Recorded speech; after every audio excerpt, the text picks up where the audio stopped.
The open bar tab had just hit $4,000 when the music cut out.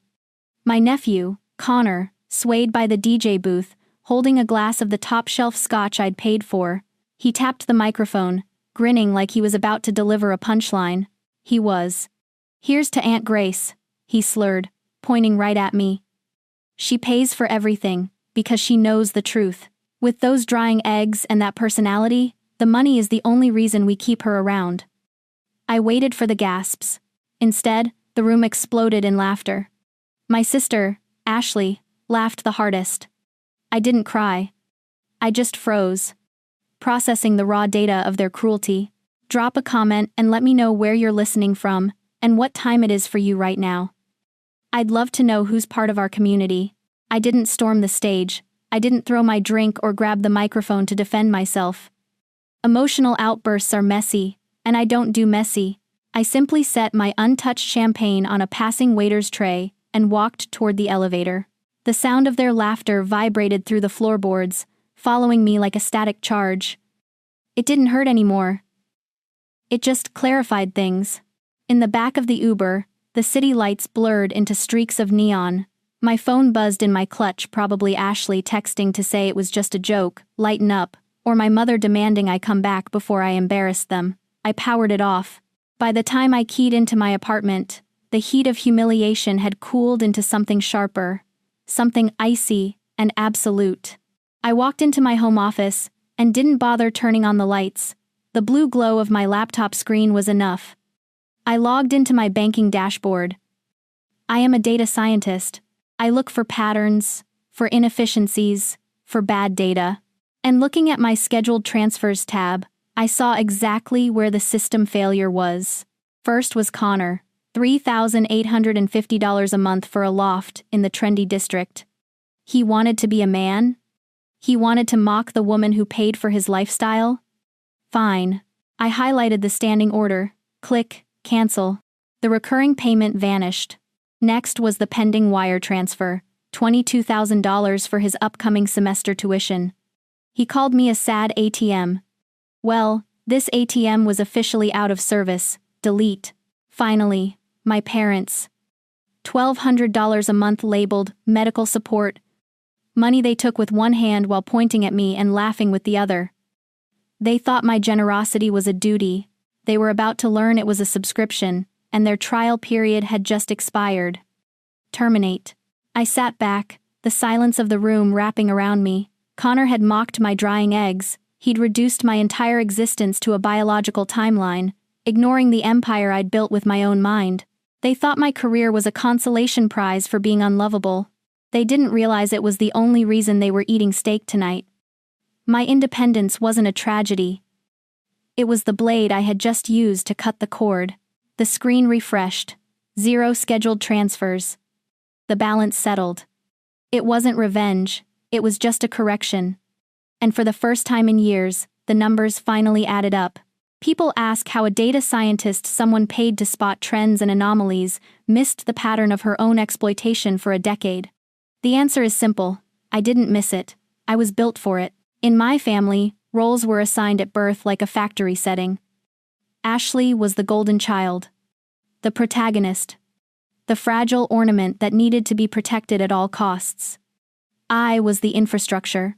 I was the steel beams and the concrete foundation necessary, load-bearing, and invisible until something cracked. I remember being 12 years old, sitting at the kitchen table doing Ashley's math homework because my mother said Ashley was too creative for numbers. I remember canceling my high school prom plans to babysit a toddler Connor because Ashley needed a break. I learned early that my utility was my currency. If I wasn't useful, I didn't exist. That conditioning followed me into adulthood like a shadow. For the last 5 years, I have worked 80-hour weeks. I have missed birthdays, dates, and vacations to hit bonuses that went straight into their pockets. I drove a sedan with a rattling muffler and a taped-up bumper, so Connor could drive a Jeep Wrangler to campus. I lived in a studio apartment for 3 years to save the down payment for his loft, telling myself it was an investment in his future. I told myself I was the good aunt, the provider. But looking at the blank screen of my laptop, I finally allowed myself to see the equation for what it was. There is a concept in behavioral psychology called the survivor's invisible chain. It explains why the strongest person in the room is often the one being abused. It's not weakness. It's a survival mechanism forged in childhood. You learn that affection is a vending machine. It only dispenses love if you insert a coin. You convince yourself that if you just pay enough, work hard enough, and sacrifice enough, you will finally buy your way into the inner circle. You believe that your generosity is building a bridge, but in reality, you are just paying rent for a space in their lives that should have been free. I wasn't buying Connor's tuition. I was paying a ransom for my parents' approval. I was paying a subscription fee to be called sister and daughter. And what did I get for my premium subscription? A microphone in my face and a room full of people laughing at my drying eggs. They didn't just take the money. They took the money, and then mocked the very solitude that allowed me to earn it. They feasted on the harvest, and then made fun of the farmer for having dirt under her fingernails. The realization hit me harder than the humiliation. I hadn't been helping them survive. I had been funding their delusion that they were better than me. I closed the laptop. The fan whirred into silence. The invisible chain didn't snap. I simply unlocked it. I stood up and walked to the kitchen to pour a glass of water. My hands were steady. The guilt I usually felt when saying no was gone, replaced by the cool, quiet certainty of a contract that had just been voided for non-payment. The first notification arrived at 9 a.m. sharp. It wasn't a text. It was an automated alert from my banking app. Insufficient funds attempted by Downtown Lofts Management. Connor's rent check had bounced. 3 minutes later, my phone lit up. Aunt Grace? The rent didn't go through. Fix it, as soon as possible, the landlord is calling me. I didn't reply. I swiped the notification away and took a sip of my coffee. By noon, the confusion had curdled into rage. But they didn't come for me directly at first. They went for my reputation. My sister, Ashley, the architect of every family narrative, launched the first missile on Facebook. I watched it appear on my feed, a long, rambling block of text superimposed over a photo of us from 10 years ago, back when I was still useful enough to be smiled at. Please pray for my sister, the post read. We are heartbroken to share that Grace is suffering from a severe mental health crisis. She has cut off contact and abandoned the family in a manic state. We are just trying to get her the help she needs. We love you, Grace. Please come home. I scrolled through the comments. Dozens of mutual friends, cousins, and neighbors were pouring out sympathy. So sad. Hope she gets help. Always knew she was unstable. It was brilliant, really. By framing my boundaries as insanity, she inoculated the family against any truth I might tell. If I spoke up now, I was just the crazy aunt ranting. If I stayed silent, I was the sick woman hiding in shame. They weren't worried about me. They were worried about the narrative. They were building a firewall to protect their reputation while burning mine to the ground. My parents chimed in next. 3 voicemails. Not one asked why I had done it. Not one asked if I was hurt by Connor's toast. The messages were identical in their demands. Stop this tantrum immediately, my father's voice growled, static-laced and heavy. You are embarrassing us. Connor is going to be evicted. Fix this before it goes too far. Then came Connor. His text arrived at 4:15 in the afternoon, stripping away the pretense of mental health concern. You bitter, lonely bitch. You think you can control me with money? I don't need you.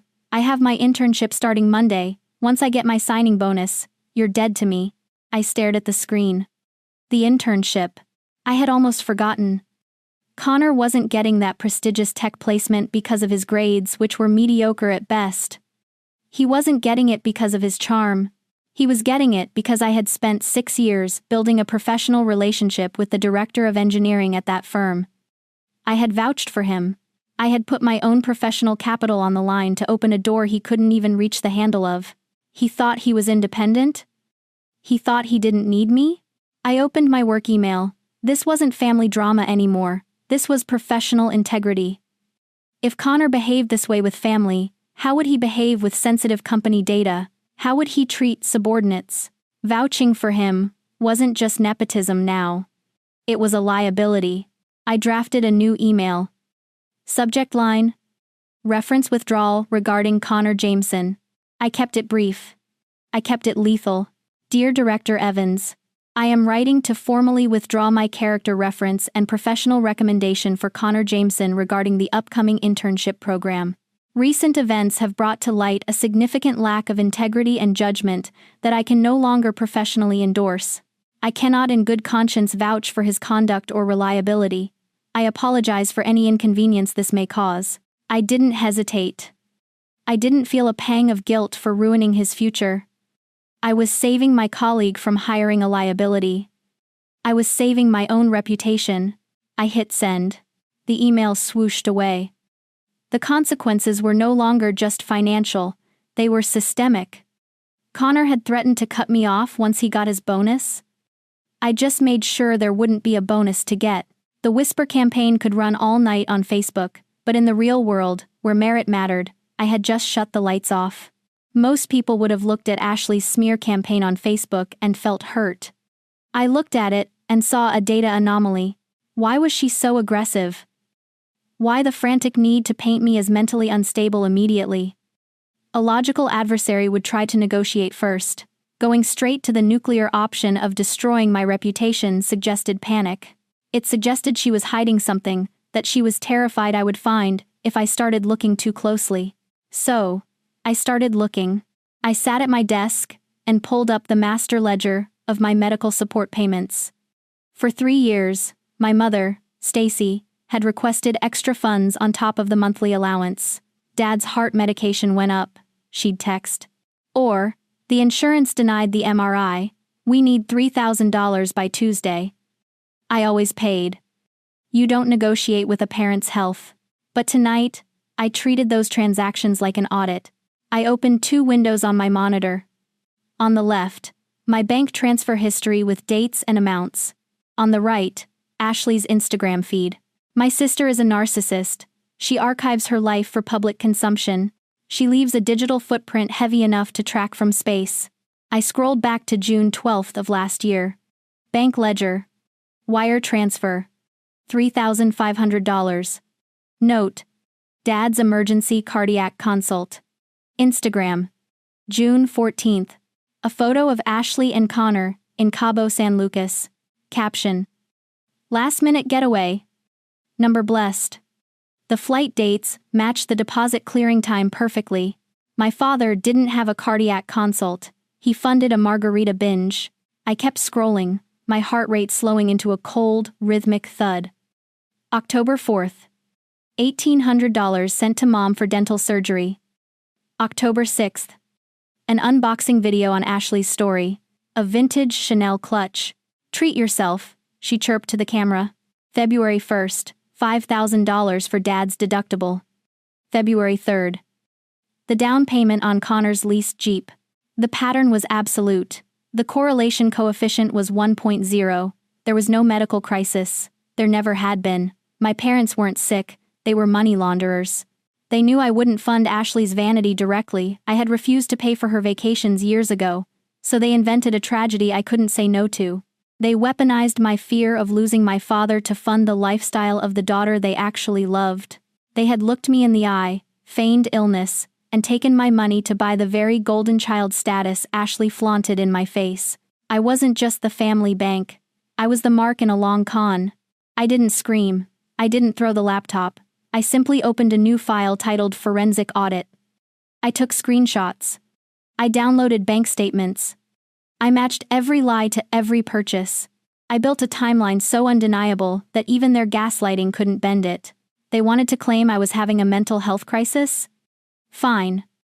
I was about to show them exactly what happens when a crazy woman brings receipts. The ambush happened on Thursday evening. My doorman, usually unflappable, called up with tension in his voice. Miss Grace? Your family is in the lobby. They say it's an emergency. They're causing a bit of a scene. I checked the lobby camera feed on my phone. My father, Richard, was pacing. My mother, Stacy, was weeping into a tissue. Ashley was filming something on her phone, probably content for her concerned sister narrative. Connor was arguing with the security guard. They were facing eviction. Connor had lost the internship. The bills were due. They weren't here to apologize. They were here to break me. I didn't hide. I didn't call the police. I picked up my tablet, synced it to the building's smart lobby display, a feature residents used for presentations, and took the elevator down. When the doors opened, the noise hit me first. "How could you do this?" my mother wailed, spotting me. "We are your family. You're letting us starve." "You ruined my life," Connor shouted, pushing past his father. "You called Evans.